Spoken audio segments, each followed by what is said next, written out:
प्यारे बच्चों, आप सभी लॉकडाउन के कारण अपने अपने घरों में हैं। ऐसे समय में हम लेकर आए हैं आपके लिए डिजी साथ कार्यक्रम। इसके माध्यम से आप प्रत्येक दिन सोमवार से शुक्रवार तक पूर्वाह्न 10 से 12 तथा अपराह्न 1 से 2 बजे तक अपने अपने कक्षाओं के अनुरूप कार्यक्रम देख सकेंगे। स्कूली शिक्षा एवं साक्षरता विभाग, झारखंड। नमस्कार दोस्तों, आज की इस वीडियो में हम पढ़ेंगे बहुपद, जिसको इंग्लिश में पॉलिनोमियल्स कहते हैं। तो आज की वीडियो में हम पार्ट 5 पढ़ेंगे। चलिए देखते हैं पार्ट 5 में क्या पढ़ना है हमें। बहुपदों के लिए विभाजन एल्गोरिथम। तो चलिए देखते हैं विभाजन एल्गोरिथम। यदि px और gx कोई दो बहुपद हैं जहां gx 0 के बराबर नहीं है, तो हम बहुपद qx और rx ऐसे प्राप्त कर सकते हैं कि px बराबर gx गुने में qx जमा rx हो, यानी px बराबर में gx into qx plus rx है। विभाजन एल्गोरिथम के हिसाब से px भाज्य है, gx भाजक है, qx भागफल है तथा rx शेषफल है।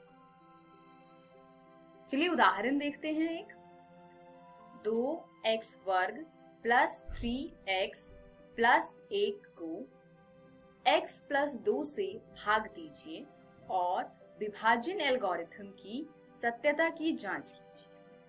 तो चलिए भाग देते हैं।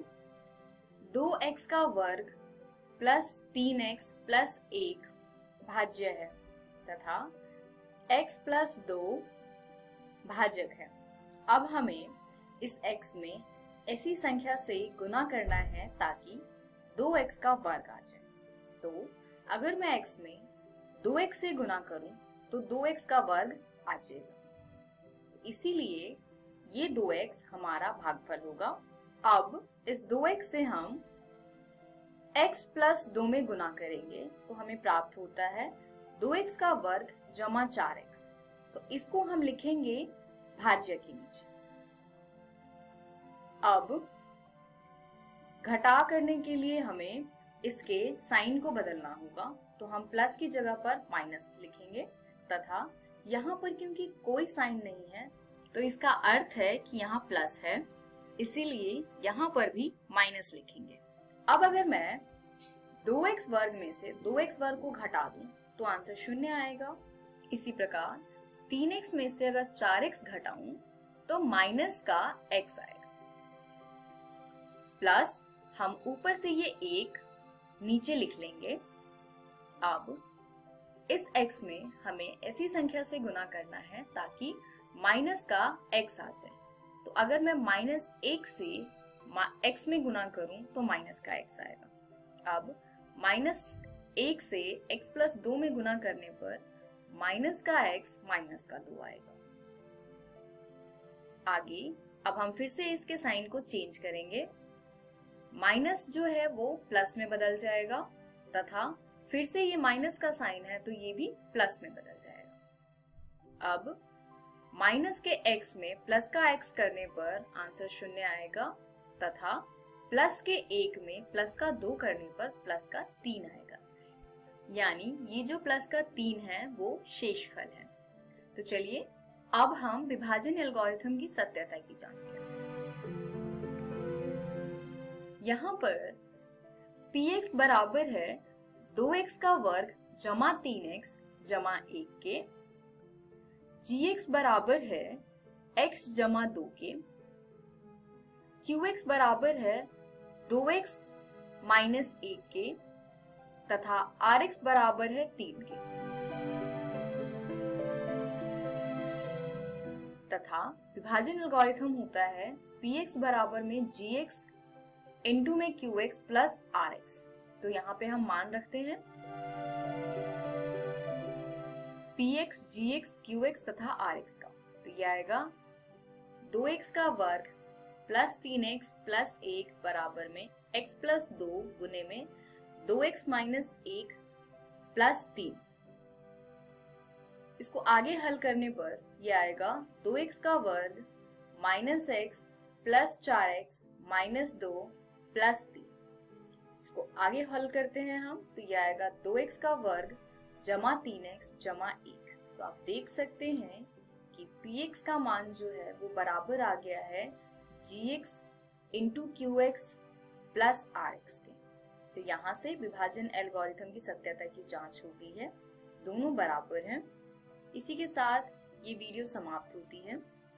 इस वीडियो में हमने सीखा कि विभाजन एल्गोरिथम में px का मान बराबर होता है gx गुने में qx जमा rx, जहां पर px भाज्य है, gx भाजक है, qx भागफल है तथा rx शेषफल है। अगली वीडियो में हम कुछ प्रैक्टिस क्वेश्चंस करेंगे। धन्यवाद।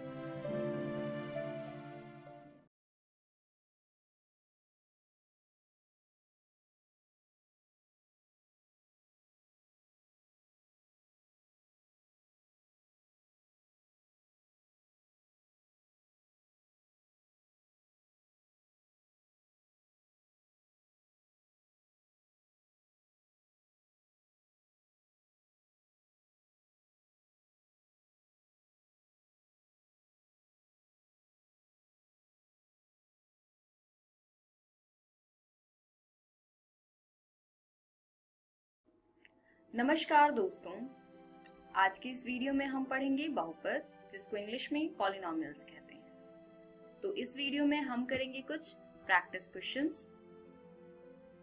चलिए देखते हैं एक क्वेश्चन।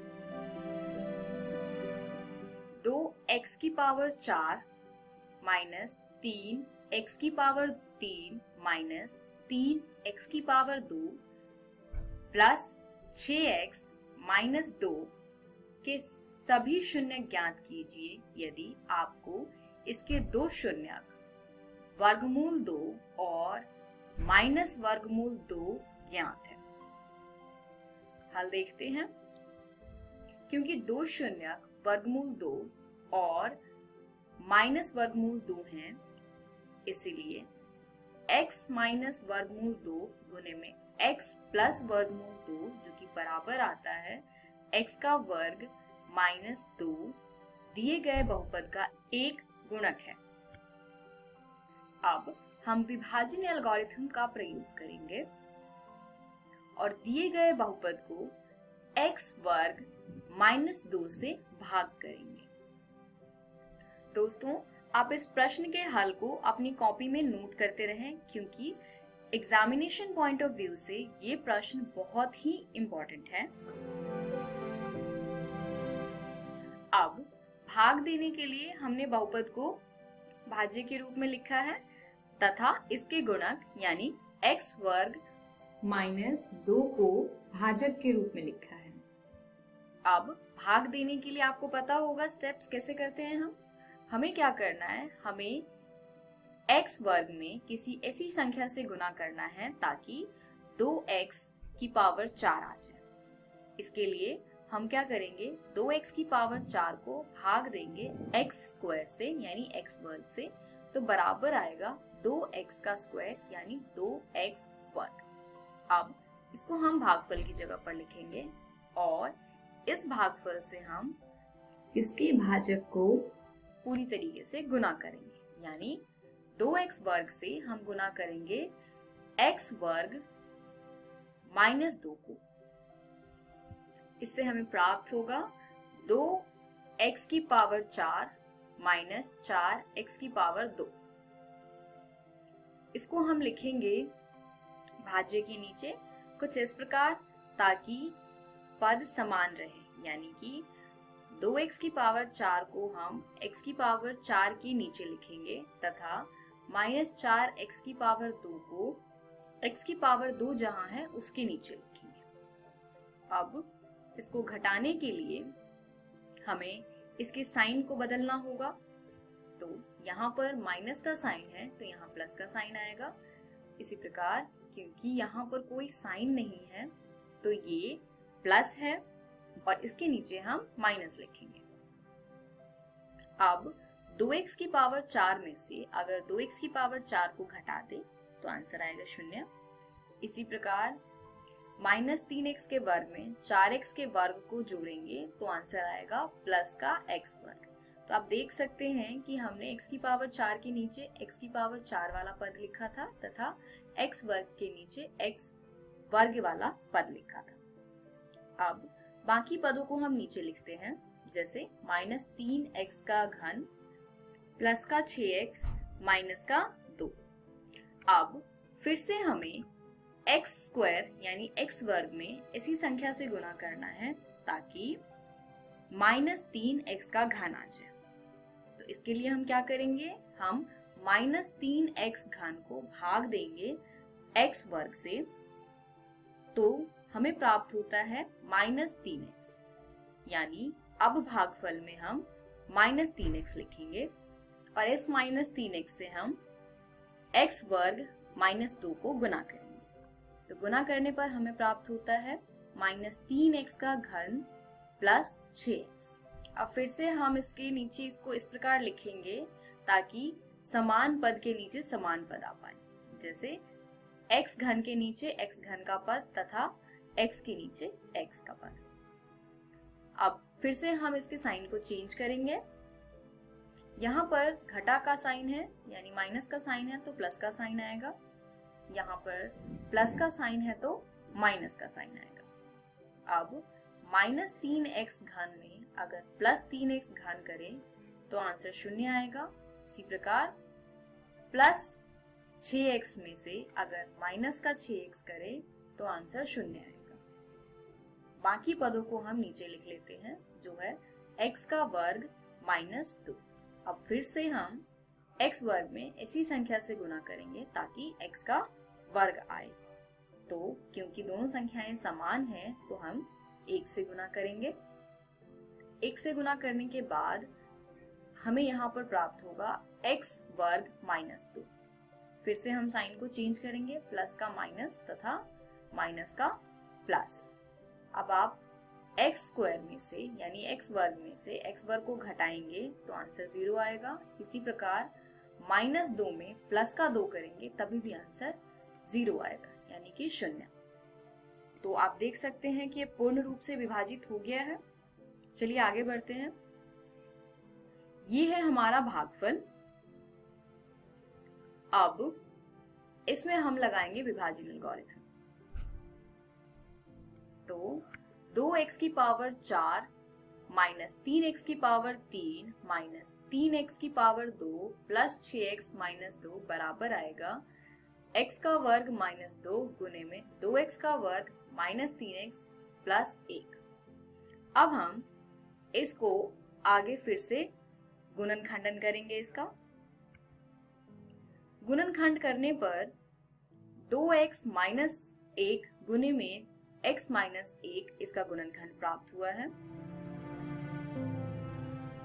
अब अगर शून्यक निकालना है हमें तो हम 2x माइनस 1 गुने में x माइनस 1 के बराबर में शून्य रखेंगे। यहाँ से हमें प्राप्त होगा या तो 2x माइनस 1 बराबर 0 है या x माइनस 1 बराबर 0 है, यानी या तो x बराबर 1/2 है या x बराबर 1 है। अतः दिए गए बहुपद के अन्य दो शून्यक 1/2 और 1 है। तो दोस्तों, इस प्रकार के प्रश्नों की जितनी हो सके उतनी अधिक प्रैक्टिस करें। इसी के साथ आज की वीडियो समाप्त होती है। अगली वीडियो से हम नया अध्याय शुरू करेंगे। धन्यवाद। नमस्कार विद्यार्थियों, इस वीडियो में आपका बहुत बहुत स्वागत है। आज हम बाल गोविंद भगत नामक पाठ के तीसरे वीडियो को देख रहे हैं और इस पाठ के लेखक हैं रामवृक्ष बेनीपुरी। आइए शुरू करते हैं ये वीडियो और जानते हैं कि आज की इस वीडियो में हम क्या पढ़ने वाले हैं। क्यों आज की इस वीडियो में हम पढ़ेंगे बाल गोविंद भगत के संगीत का माधुर्य। ये संगीत इतना मधुर है जिसका वर्णन लेखक ने कई बार अपने इस लेख में किया है। वीडियो संख्या 2 में भी इसका वर्णन किया गया है। लेखक इसी संगीत के माधुर्य का वर्णन करते हुए आगे कहता है कि भादों की रात है और बहुत ही तेज बारिश हुई थी और वह खत्म हो गई। बिजली की जो तड़प है यानी बिजली कड़क रही थी और दादुरों की और झिल्लियों की, जो मेंढक होते हैं उन्हें दादुर कहते हैं, तो उनकी जो आवाजें हो रही थी वो इस परिदृश्य में बाल गोविंद भगत का जो संगीत है वो नहीं रुक सकता। वे गा रहे हैं और गा कैसे रहे हैं? हाथों में खंजड़ी लेकर। और ये खंजड़ी क्या होती है? ये खंजड़ी दरअसल भजन कीर्तन करने के काम आने वाला एक वाद्य यंत्र है। वो इसे बजा रहे हैं और गा रहे हैं। गीत के बोल लेखक लिखता है, गोदी में पियवा चमक उठे सखिया चहुक उठे। इस पूरी की पूरी पंक्ति की व्याख्या में लेखक आगे लिखता है और कहता है कि अंधेरी रात में जब ये गाना गाया जा रहा है और जो बाल गोविंद भगत के संगीत का ये जो स्वर है वह लोगों को निस्तब्ध किया हुआ है, यानी लोग जो हैं बहुत ही ठहर गए हैं और उस संगीत को सुन रहे हैं और ऐसे में बाल गोविंद भगत गा रहे हैं, जाग रहे हैं। लेखक ने यहाँ पर बाल गोविंद भगत के संगीत का बहुत ही प्रभावी चित्रण किया। आइए अब हम आगे देखते हैं कि लेखक ने और क्या कुछ कहा है। जानने से पहले आइए उस दृश्य को देख लेते हैं जिसका वर्णन लेखक कर रहा था। स्क्रीन पर जो आप चलचित्र देख रहे हैं, इस चलचित्र में आप देख रहे हैं किस प्रकार बारिश हो रही है और इतने सुहावने मौसम में बाल गोविंद भगत का संगीत मन को शांति देने। आगे लेखक कहता है कि कार्तिक मास आते ही बाल गोविंद भगत प्रभातियां गाते। अब ये प्रभातियां क्या हो? प्रभातियां दरअसल प्रभात यानी जो पहले दूसरे प्रहर में गाया जाने वाला जो गाना होता है उसे कहते हैं, यानी भोर में गाया जाने वाला गाना। तो कार्तिक मास में वे सुबह सुबह उठते थे और स्नान को जाते थे। कहाँ जाते थे स्नान को? गंगा नदी के पास। और नहा धोकर आते थे और अपनी खंजड़ी लेकर वहीं पर पोखर के पास बैठकर टेरने लगते थे। टेरने का मतलब होता है रटना, यानी गाने को गाने लगते थे। यहाँ पर आप बाल गोविंद भगत का भक्ति भाव देख सकते हैं। और ये जो मौसम है, कार्तिक का ये जो मौसम है, इस मौसम में बहुत ही ठंड है, दांत के टिटाने वाली ठंड है, पर बाल गोविंद भगत कमजोर नहीं है। वो गया, सुबह सुबह उठा, जब रहस्यमय वातावरण था, जब सारा वातावरण बहुत ही अजीब मालूम पड़ रहा था क्योंकि अभी सूरज ही नहीं निकला था, मात्र शुक्र तारा निकला था, ध्रुव तारा निकला था। उसी वातावरण में, उसी रहस्यमय वातावरण में जाकर बाल गोविंद भगत अपनी भक्ति साधना कर रहे हैं। यहाँ पर आप देख सकते हैं कि जो भगत हैं वो बाल गोविंद भगत हैं, वे गाते गाते इतने मस्त हो जाते हैं कि ऐसा लगता था जैसे मानो वह उठकर अभी नाचे। ठंड का ऐसा वातावरण है, फिर भी उनके भक्ति का तेज देखिए कि बाल गोविंद भगत के माथे पर श्रम बिंदु दिख रहे हैं। श्रम बिंदु कहते हैं पसीने को, तो पसीना आ रहा है। और ये लेखक ने कब देखा? जब लेखक एक बार इस कड़कड़ाती ठंड में बाहर निकला और उसने देखा कि किस प्रकार जो बाल गोविंद भगत है ये गा रहे हैं। अब यहाँ पर लेखक गर्मियों का चित्रण करता है। सांझ का अर्थ होता है शाम, तो शाम के समय होता है, बाल गोविंद भगत निकल जाते हैं और वे बाल गोविंद भगत संगीत साधना में लीन हो जाते हैं और अपने घर में ही आसन जमा कर बैठ जाते हैं। गांव के लोग जो हैं, जो उनके संगीत के प्रेमी हैं, वो भी जुड़ जाते हैं और सभी लोग खंजड़ी और करतालों, करताल मतलब होती है तालियां, तो तालियों से उनका संगीत सुन रहे हैं, आनंद ले रहे हैं। यहाँ पर आप देखेंगे बाल गोविंद भगत की एक भजन मंडली बन गई है। उनके संगीत का प्रभाव देखेंगे कि लोग किस प्रकार उनके संगीत और भक्ति भाव से मोहित हो गए हैं कि उनकी एक अलग भजन मंडली बन गई है। और जो उनका जो सुर और ताल का उतार चढ़ाव है वो श्रोता के मन में भी ऊपर उठने लगता है। कैसे? लोगों का मन मुग्ध हो जाता है, संगीत का जादू चल जाता है। बाल गोविंद भगत सबके तन मन को नृत्यशील कर देते हैं। नृत्यशील का मतलब होता है नाचने को तैयार कर दे, तो नृत्यशील कर देते हैं, नृत्य में कर देते हैं, यानी सब नाचने लगते हैं। और ये कैसे संभव है? क्या बाल गोविंद भगत कोई जादूगर है? नहीं, वो एक भक्त हैं, इसीलिए उनका नाम बाल गोविंद भगत है। वो भक्त हैं और उनकी भक्ति की पवित्रता का ये कारण है कि लोग जो है वो नृत्यशील हो गए हैं, यानी नाचने लगे। आगे लेखक बताता है कि एक बार की बात है, बाल गोविंद भगत के संगीत का जो चरम उत्कर्ष है, यानी जो चरम बिंदु है, यानी जो सबसे ऊंचा स्तर है, वो लेखक को तब दिखाई दिया जब भगत का बेटा मर गया। भगत का एक लौटा बेटा था, बहुत ही सुस्त था, बोदा सा, यानी थोड़ा बुद्धू सा था, लेकिन कभी भी बाल गोविंद भगत ने उसके प्रति हेय दृष्टि नहीं रखी। क्यों? क्योंकि वो मानता था कि ऐसे लोगों को ही और प्यार करना चाहिए। यहाँ पर हमें भगत की मानवीय दृष्टिकोण के, मानवीय विचार के दर्शन होते। लेखक आगे कहता है, अपने इस बेटे की शादी एक लड़की से करा दी और पुतोहू इतनी अच्छी थी, यानी बहू इतनी अच्छी थी, पुत्र वधू इतनी अच्छी थी कि उसने पूरे घर को जोड़कर, लेकिन जब उनका बेटा बीमार पड़ा, उनकी बहू ने कभी उनको इस बात की सूचना नहीं दी, क्योंकि वह बाल गोविंद भगत के उस बेटे का, उस बुद्धू से बेटे का बहुत ध्यान। आगे लेखक कहता है कि जब बाल गोविंद भगत का बेटा मर गया तो लोगों को इतना भी ध्यान नहीं रहा कि बाल गोविंद भगत का बेटा, लोगों ने ध्यान नहीं दिया। क्यों ध्यान नहीं दिया? उन्होंने व्यंग किया है कि इसकी खबर रखने की लोगों को कहां फुर्सत कि किसी का बेटा मर गया, कि किसी की मृत्यु हो गई है। उसने आज वर्तमान समाज पर व्यंग किया है। उसने बताया है कि किस प्रकार आज के हमारे सामाजिक जो बंधन है। आइए विद्यार्थियों, अब वक्त है जानने का कि आज की इस वीडियो में कैसे।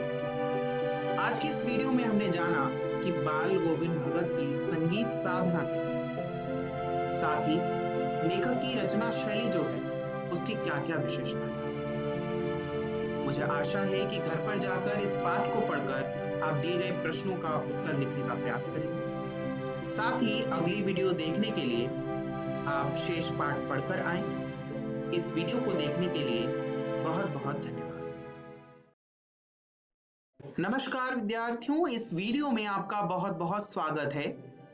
आज हम राम वृक्ष बेनीपुरी द्वारा रचित बाल गोविंद भगत नामक रेखा चित्र का अगला अंश पढ़ने जा रहे हैं, जो कि आपकी हिंदी की पाठ्य पुस्तक कृतिज भाग 2 में संकलित है।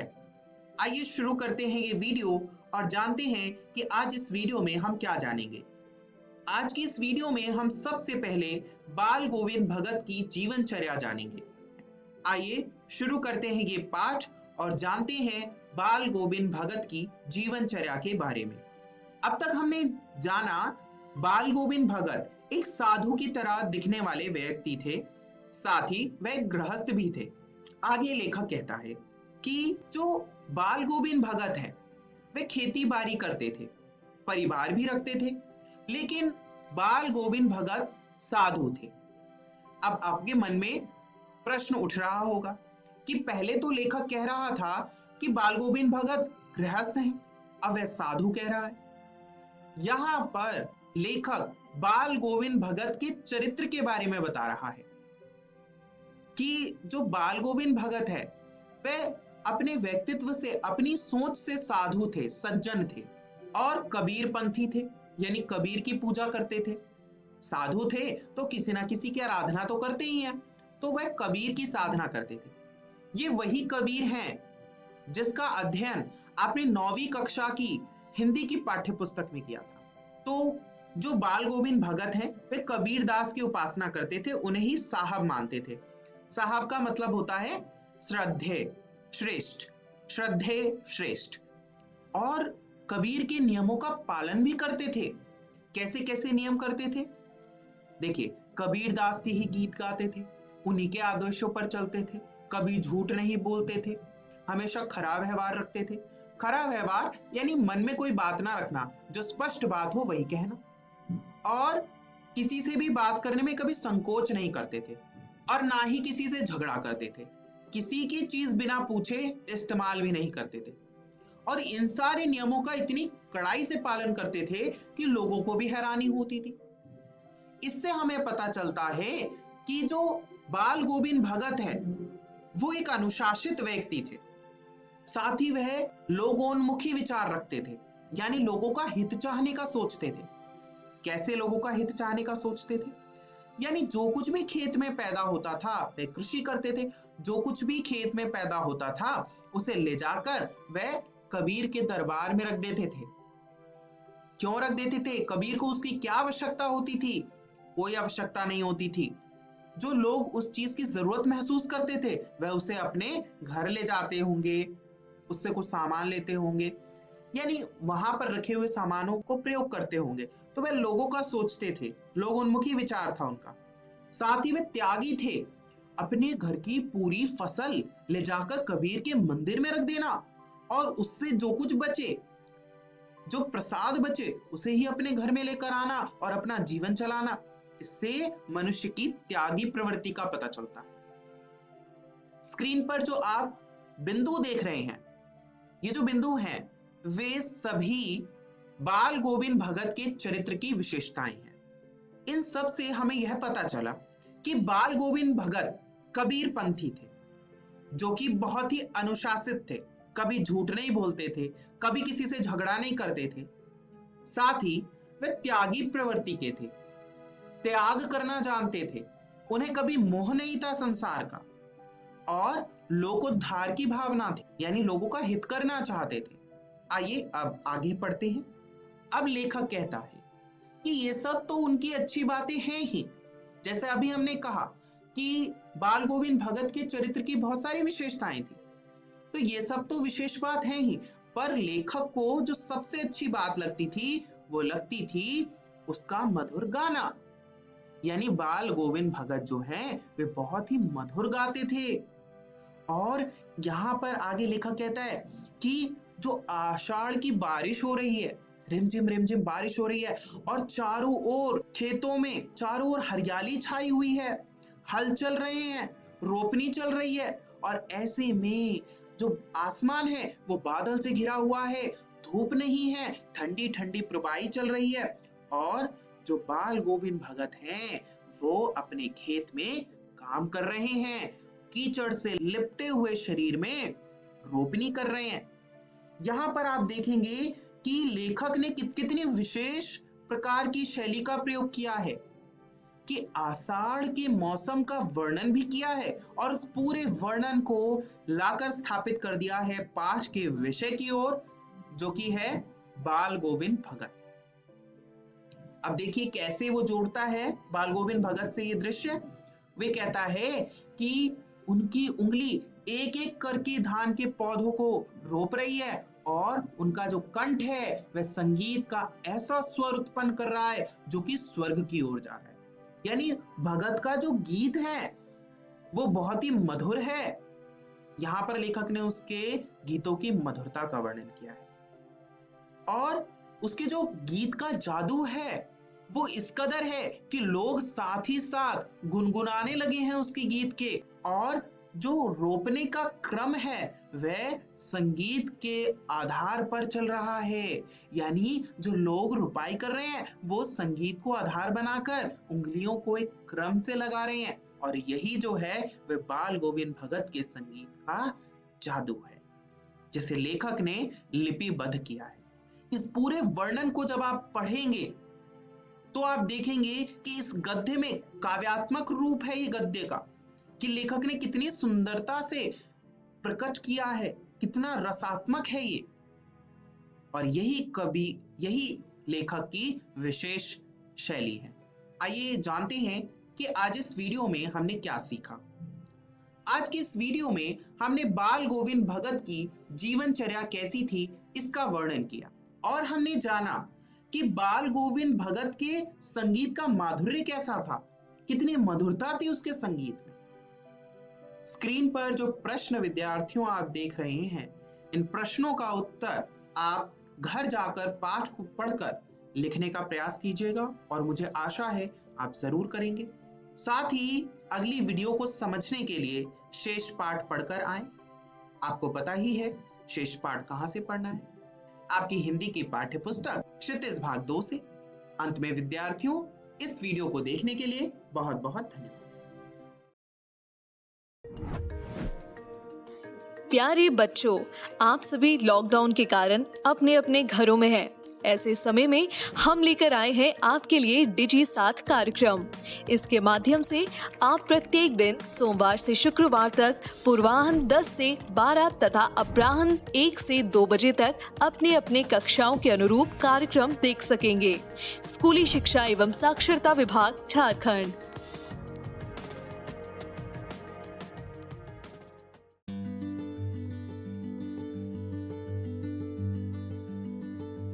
जोहार, JCERT की डिजिटल शाला में आपका स्वागत है। आज के सत्र में हम कक्षा 10 के हिंदी व्याकरण विषय के पाठ रचना के आधार पर वाक्य के भेद के बारे में जानेंगे। प्रिय विद्यार्थियों, कोरोना वायरस और इससे उत्पन्न महामारी के चलते लॉकडाउन के कारण विद्यालयों में छुट्टी है। इससे आपकी पढ़ाई बाधित न हो, अतः JCERT द्वारा ऑनलाइन पाठ्य सामग्री उपलब्ध कराने का प्रयास किया जा रहा है। आप 9वीं कक्षा की परीक्षा देकर 10वीं कक्षा में चले जाएंगे। साथ ही व्याकरण के अंतर्गत आपकी 10वीं कक्षा में हिंदी विषय में व्याकरण के अंतर्गत रचना के आधार पर वाक्य के भेद पढ़ने हैं।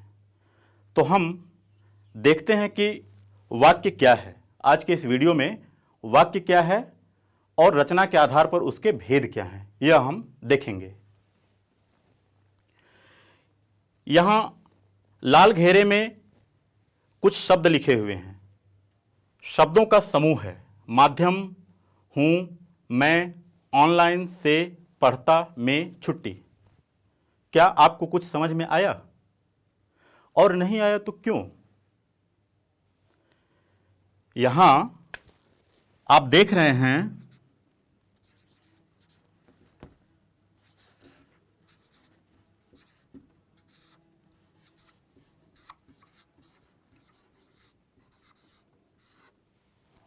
शब्दों का समूह है, लेकिन इन शब्दों के समूह से कोई अर्थ स्पष्ट नहीं हो रहा है। क्यों? क्योंकि इनमें क्रमबद्धता नहीं है। क्रमबद्धता से क्या तात्पर्य है? हर भाषा के अपने व्याकरण का एक नियम होता है। जैसे अंग्रेजी भाषा में सब्जेक्ट होता है, वर्ब होती है, उसके बाद फिर ऑब्जेक्ट। इसी तरह हिंदी भाषा में सबसे पहले कर्ता होता है, फिर कर्म होते हैं, फिर क्रिया होती है। तो कर्ता, कर्म और क्रिया यह हिंदी व्याकरण के, हिंदी भाषा के वाक्य संरचना का अपना नियम है। उस क्रम में नहीं होने के कारण ही यहां आपको अर्थ स्पष्ट नहीं है। तो हम शब्दों को क्रमबद्ध कर देंगे, और जब क्रमबद्ध कर देंगे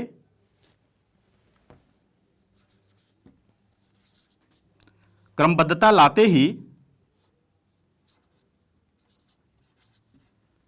क्रमबद्धता आ जाने से क्या होगा?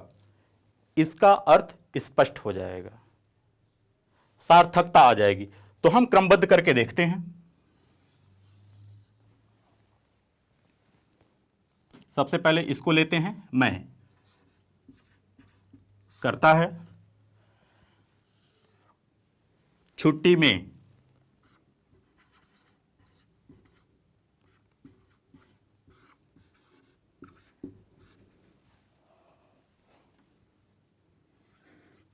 फिर ऑनलाइन,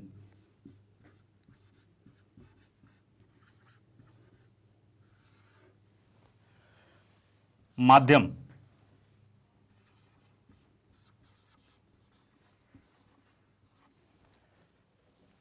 से, पढ़ता,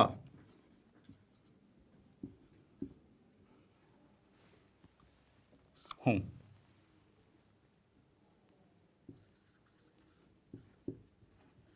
सारे के सारे शब्द वही हैं, हमने सिर्फ इन्हें क्रमबद्ध कर दिया। और अब आप पढ़कर देखिए, मैं छुट्टी में ऑनलाइन माध्यम से पढ़ता हूं। हम यहां खड़े होकर ऑनलाइन माध्यम से आपको पढ़ा भी रहे हैं। क्रमबद्ध कर देने भर से क्या हुई? सार्थकता आ गई। इस वाक्य में सार्थकता आ गई और इस वाक्य के माध्यम से जो विचार व्यक्त किया गया है वह विचार पूर्ण हो गया। तो चौथी चीज, विचार पूर्णता। आप देख रहे हैं शब्दों का समूह, इन शब्दों के समूह को हमने क्रमबद्ध किया, क्रमबद्ध करने से सार्थकता आ गई और विचार पूर्णता हो गई। तो अब कोई आपसे पूछे कि वाक्य क्या है, वाक्य की परिभाषा क्या है, तो आप अपने से स्वयं वाक्य की परिभाषा बना सकते हैं। क्या? शब्दों का वह क्रमबद्ध सार्थक समूह जिससे किसी एक विचार की पूर्णता हो, उसे वाक्य कहते हैं। स्पष्ट हुआ आपको? अपने से आप परिभाषा बना सकते हैं, तो यह वाक्य हुआ। अब यही मैं एक और बात आपको स्पष्ट कर देना चाहता हूं। जब आप बाहर से कक्षा में आते हैं और आपके शिक्षक पढ़ा रहे होते हैं तो आप पूछते हैं, श्रीमान क्या मैं अंदर आ सकता हूं? और वह शिक्षक महोदय सिर्फ एक शब्द बोलते हैं, हां।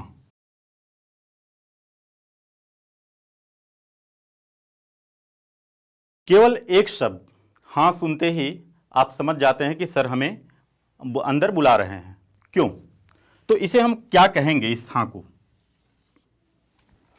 यह भी अपने आप में एक वाक्य है। क्यों है? जब दो लोग संवाद करते हैं, आपने नाटकों में देखा होगा, कहानियां पढ़ते समय देखा होगा, कहानियों में जब दो लोग बातचीत करते हैं तो एक का बोला हुआ वाक्य या एक वाक्य में एक व्यक्ति द्वारा प्रकट की गई जिज्ञासा ही दूसरे के द्वारा बोले गए एक शब्द या कुछ शब्दों को पूरा वाक्य का अर्थ देता है। हम कह सकते हैं कि जब दो लोगों की बातचीत होती है तो उसमें प्रयुक्त एक शब्द या कुछ शब्दों के पद भी, जो पद कहलाते हैं, पद क्यों कहलाते हैं मैं अभी आगे आपको बताऊंगा, तो वे कुछ शब्द भी या एक सिंगल शब्द भी वाक्य कहलाता है। आपने 9वीं कक्षा में दो बैलों की कथा, प्रेमचंद की कहानी पढ़ी है? क्या आप जानते हैं वह पूरी की पूरी कहानी भी एक महावाक्य कहलाती है। मतलब इस विचार पूर्णता के कारण उस पूरी की पूरी कहानी को जब आप पढ़ते हैं तो उससे एक विचार की पूर्णता होती है। तो इस एक विचार की पूर्णता के कारण वह पूरी की पूरी कहानी एक महावाक्य कहलाती है। तो वाक्य का दायरा बड़ा विस्तृत है। वह पूरी की पूरी कहानी क्या कहलाती है? महावाक्य। आपने देखा कि यहां जो कुछ शब्दों के समूह थे हमने उनको क्रमबद्ध किया, क्रमबद्ध करने से उनमें सार्थकता आ गई और एक विचार की पूर्णता हुई, उसे हमने वाक्य कहा। इसके बाद आपने देखा कि एक शब्द भी वाक्य का काम करता है। कहां? संवादों में, नाटक के संवादों में, कहानियों के संवादों में या आपसी बातचीत के दौरान।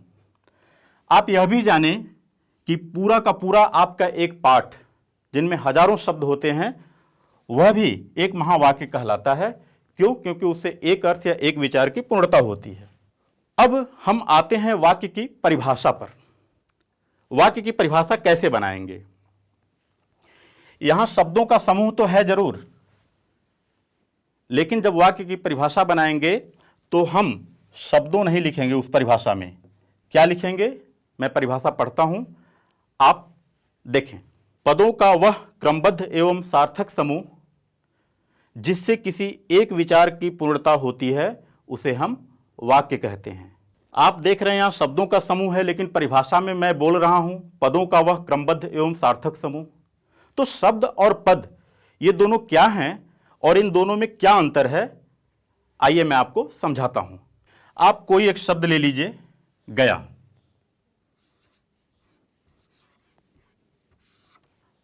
मैं पूछूं कि यह क्या लिखा है तो आप बोलेंगे गया, और मैं पूछूं इसका मतलब क्या है तो आप क्या कहेंगे? आप कहेंगे कि सर यह जाना क्रिया का भूतकालिक रूप है। जैसे मैं घर गया, वह विद्यालय गया, आप यही कहेंगे। अब हम इससे कुछ वाक्य बनाते हैं। आप देखिए, पहला वाक्य बनाता हूं मैं, गया बहुत सीधा आदमी है, सरल आदमी है।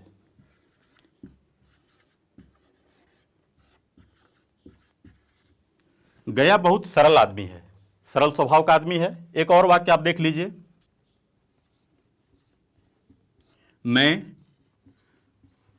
अपने घर गया। एक और वाक्य देखिए आप,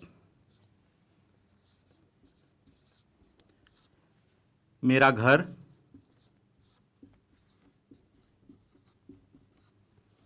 बिहार के गया में है। हमने 3 वाक्य लिखे हैं और इन तीनों वाक्यों में आप गया को ध्यान दीजिए।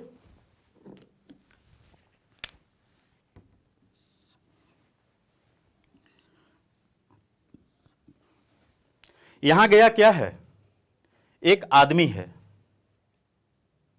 व्यक्तिवाचक संज्ञा है, किसी व्यक्ति का नाम है।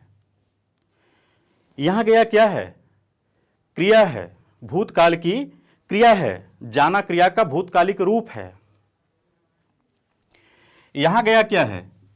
बिहार में स्थित, बिहार प्रांत में स्थित एक जिले का नाम है। आपने देखा, एक ही शब्द 3 वाक्यों में 3 अर्थों में आ गया। इसीलिए जैसे ही कोई भी शब्द वाक्य में प्रयोग होता है, तुरंत वह शब्द नहीं रह जाता, पद कहलाता है। क्या कहलाता है? पद कहलाता है।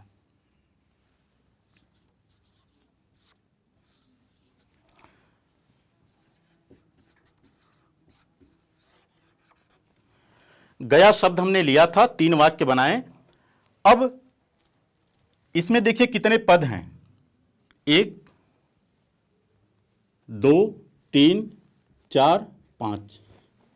इस एक वाक्य में 5 पद हैं, शब्द नहीं है, क्योंकि इस शब्द का अर्थ इस वाक्य के अनुसार हो गया, स्वतंत्र नहीं रह गया। शब्दों के अर्थ स्वतंत्र होते हैं। जब मैंने गया शब्द कहा था, गया शब्द बोलते ही आपके मन में जाना क्रिया का भूतकालिक रूप आया होगा, लेकिन जब हमने वाक्यों में प्रयोग कर दिया तो तीनों वाक्यों में 3 अर्थ हो गए। तो शब्दों के अर्थ स्वतंत्र होते हैं, लेकिन जब वह वाक्य में प्रयोग होते हैं तो वाक्य में प्रयोग होते ही उनका अर्थ वाक्य के अनुसार हो जाता है। इसीलिए शब्द स्वतंत्र होते हैं और पद वाक्य के अनुसार उनके अर्थ निश्चित होते हैं। यह शब्द और पद में अंतर है। अब हम वाक्य की परिभाषा पढ़ते हैं। तो वाक्य की परिभाषा क्या होगी? पदों का वह क्रमबद्ध एवं सार्थक समूह जिससे किसी एक विचार की पूर्णता व्यक्त हो, उसे वाक्य कहते हैं। विद्यार्थियों, आप अपने घरों में, विद्यालय में या जहां कहीं जाते हैं या जिस किसी के साथ होते हैं, हमेशा बातचीत करते रहते हैं। जितनी बातचीत है वह सब की सब वाक्यों में ही होती है। क्यों? क्योंकि आप अपने विचार कहते हैं, दूसरे के विचार सुनते और समझते हैं। तो यह जो विचारों का आदान प्रदान होता है, यह वाक्यों में ही संभव है। अतः आपने देखा कि वाक्य आपके जीवन का हिस्सा है। अब आप वाक्य के बारे में जान चुके कि वाक्य क्या है, वाक्य की परिभाषा आप जान गए और शब्द और पद के अंतर को आप समझ गए। आप यह समझ गए कि वाक्य में प्रयोग किए हुए शब्द शब्द नहीं कहलाते बल्कि पद कहलाते हैं। इतना आपने जान लिया। अब रचना के आधार पर वाक्य जो आपके पाठ्यक्रम में है, रचना के आधार पर वाक्य के क्या भेद हैं जो आपके पाठ्यक्रम में निर्धारित है, आइए अब हम उसे देखते हैं। वाक्य आपने पढ़ा, अब हम वाक्य के भेद देखते हैं रचना के आधार पर। यह ध्यान दीजिए, मैं एक वाक्य लिखता हूं।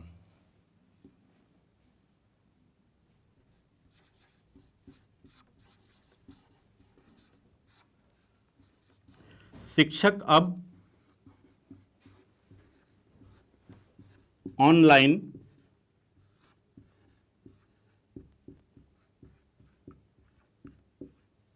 पढ़ाएंगे। एक दूसरा वाक्य लिखता हूं मैं, प्रधानाध्यापक ने कहा।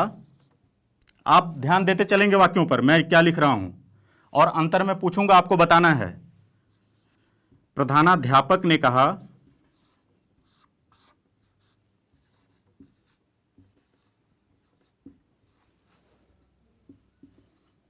कि, ऊपर वाला वाक्य पूरा उतार दीजिए नीचे। शिक्षक अब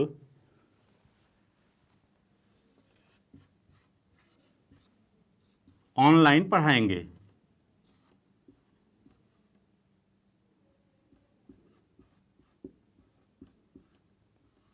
दो वाक्य हो गए। मैं एक और वाक्य लिख देता हूं।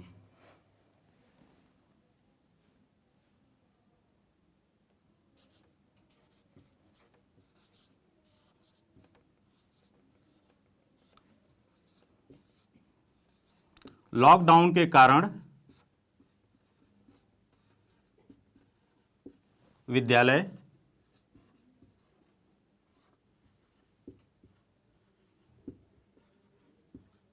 बंद है और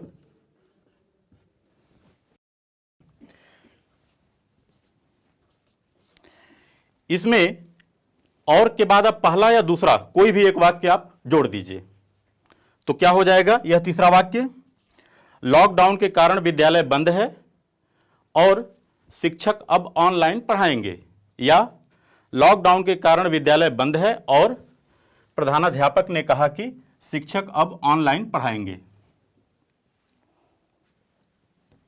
ऊपर वाला ही जोड़ दीजिए।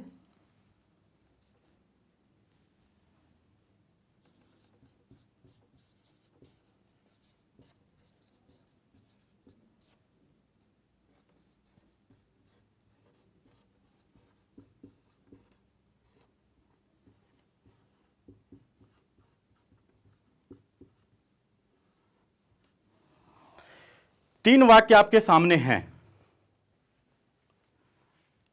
और मैंने कहा था कि आप ध्यान देते रहेंगे। मैं लिख रहा हूं क्या अंतर है तीनों वाक्यों में।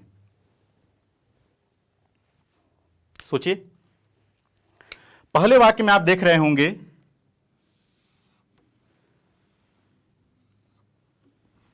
एक क्रिया है, सिर्फ एक क्रिया है और इस वाक्य में विचार पूर्ण हो जा रहा है, शिक्षक अब ऑनलाइन पढ़ाएंगे।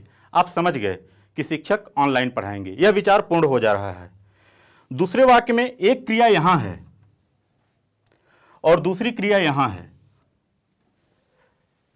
प्रधानाध्यापक ने कहा, अगर मैं यहीं रोक दूं वाक्य को, हम इधर का छोड़ करके केवल इतना ही पढ़ें, प्रधानाध्यापक ने कहा, तो आपको कोई अर्थ स्पष्ट हुआ? आप किसी विचार को समझे? नहीं समझे। आप क्यों नहीं समझे? क्योंकि अधूरा अधूरा लग रहा है। इसमें जब हमने एक और वाक्य की के माध्यम से एक और वाक्य हमने जोड़ा, कि अव्यय शब्द है, कि अव्यय के माध्यम से हमने एक और वाक्य जोड़ दिया, शिक्षक अब ऑनलाइन पढ़ाएंगे, तब इस वाक्य का पूरा अर्थ क्लियर हो गया। आप यह कह सकते हैं कि यह और की के बाद का यह ये दो उपवाक्य मिल करके तब एक वाक्य बनाते हैं, मिश्रित हैं, मिले हुए हैं। इसीलिए यहां भी अर्थ स्पष्ट नहीं हो रहा है। अगर मैं यहां के बाद अगर पढ़ दूं कि शिक्षक अब ऑनलाइन पढ़ाएंगे, तो यह की अर्थ को अस्पष्ट बना देगा, और अर्थ को अस्पष्ट बना देगा तो हमें जरूरत हो जाएगी इसके दूसरे उपवाक्य की।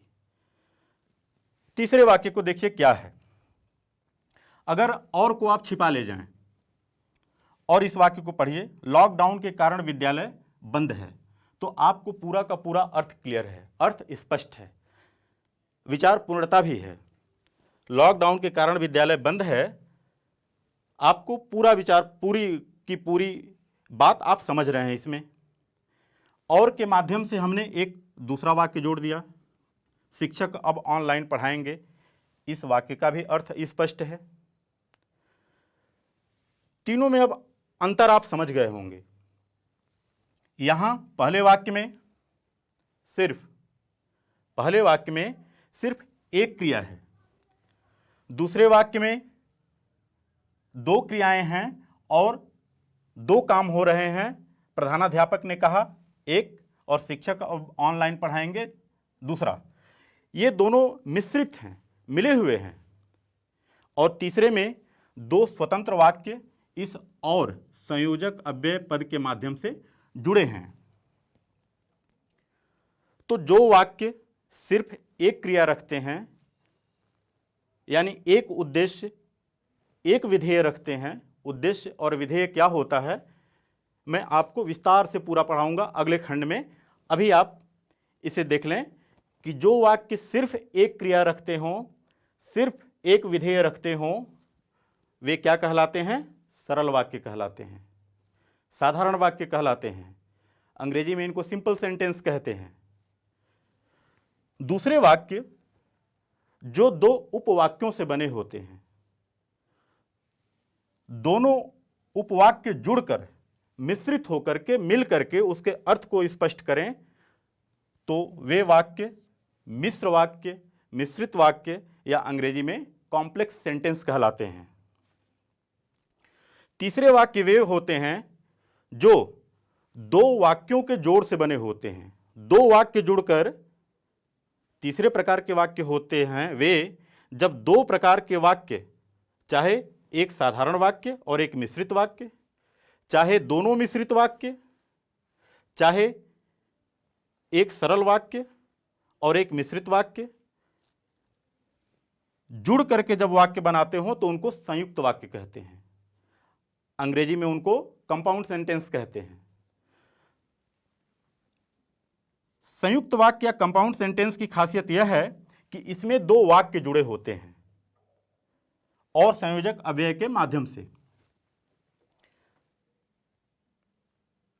कॉम्प्लेक्स सेंटेंस या मिश्र वाक्य की खासियत यह है कि इसमें एक उपवाक्य और दो उपवाक्य, ये दो उपवाक्य जुड़े होते हैं।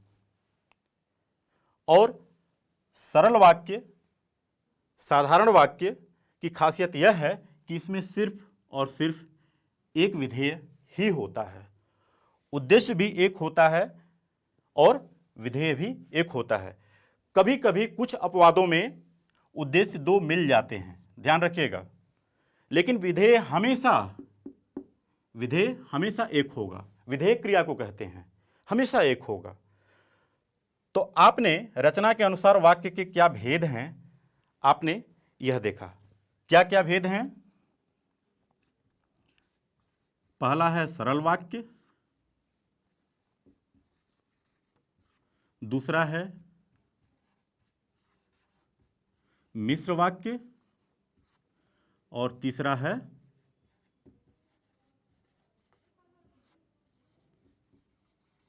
संयुक्त वाक्य। अब हमने देखा कि रचना के आधार पर वाक्य के तीन भेद हैं। पहला सरल वाक्य, दूसरा मिश्र वाक्य और तीसरा संयुक्त वाक्य। अगले वीडियो में हम तीनों के बारे में बहुत विस्तार के साथ पढ़ेंगे ताकि परीक्षा में आपके सामने कोई भी समस्या न आए।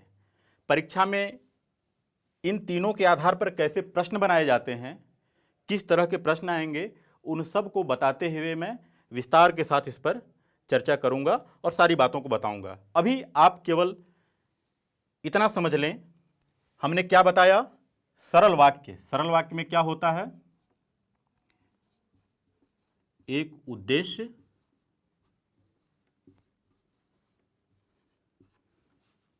और एक विधेय। सरल वाक्य में एक उद्देश्य और एक विधेय। मिश्र वाक्य में क्या होता है, दो उपवाक्यों का जोड़, दो उपवाक्यों का जोड़ या मिश्रण, मिलावट। और ये दो उपवाक्यों का जो मिलावट है, यह संज्ञा आश्रित उपवाक्य, विशेषण आश्रित उपवाक्य और क्रिया विशेषण आश्रित उपवाक्य, तीन तरह के मिश्रण हैं। तो जब हम मिश्र वाक्य के बारे में आगे विस्तार से चर्चा करेंगे तो उनको उदाहरण के साथ आपको बाकायदे समझाऊंगा मैं। संयुक्त वाक्य में क्या होता है, दो वाक्यों का जोड़।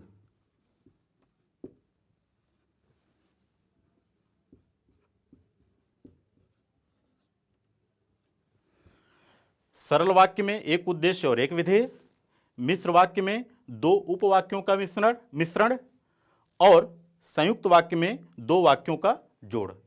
संयुक्त वाक्य में दो वाक्य जुड़े होते हैं, मिश्र वाक्य में दो उपवाक्य मिश्रित होते हैं, मिले होते हैं, और सरल वाक्य में एक उद्देश्य और एक विधेय होता है। विद्यार्थियों, अब तक हमने जो पढ़ा, वाक्य क्या है, तो वाक्य पदों का वह क्रमबद्ध एवं सार्थक समूह है जिससे किसी एक विचार की पूर्णता होती है। यानी वाक्य में पदों का समूह होता है, उनमें हिंदी व्याकरण के नियम के अनुसार कर्ता, कर्म और क्रिया की क्रमबद्धता होती है।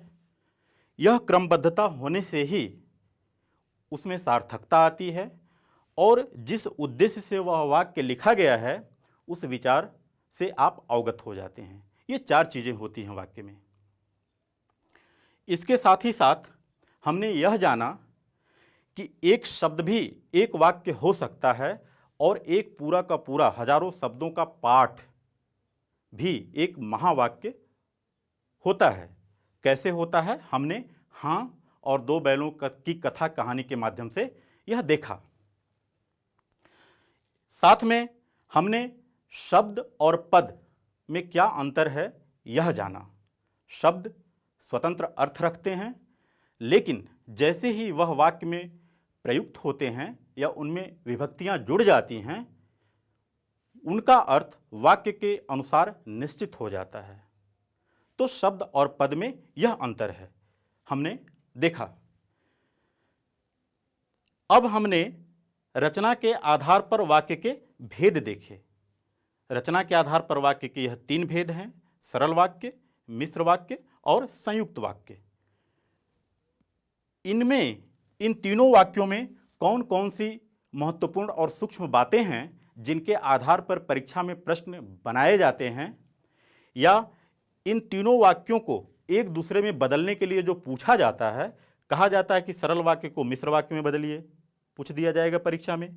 मिश्र वाक्य दिया गया होगा और कह दिया जाएगा कि इसे सरल वाक्य में बदलिए, या विशेषण आश्रित मिश्र वाक्य दिया रहेगा और आपसे कह दिया जाएगा कि इसे संज्ञा आश्रित उपवाक्य में बदलिए या इसे सरल वाक्य में बदलिए। तो ऐसी जो गूढ़ और सूक्ष्म बातें हैं, उन गूढ़ और सूक्ष्म बातों को हम अगले वीडियो में देखेंगे। तो विद्यार्थियों, आज के लिए इतना ही। अगली कक्षा में जब हम मिलेंगे तो सरल वाक्य पर विस्तार के साथ चर्चा करेंगे और साथ में मिश्र वाक्य को भी, समय रहेगा तो मिश्र वाक्य को भी हम पढ़ेंगे। तब तक के लिए धन्यवाद, नमस्कार। इस प्रसारण से संबंधित सुझाव, अपने प्रश्न इत्यादि आप हमें jcertrg@gmail.com तथा टोल फ्री नंबर 1800-5728-585 पर संपर्क कर सकते हैं।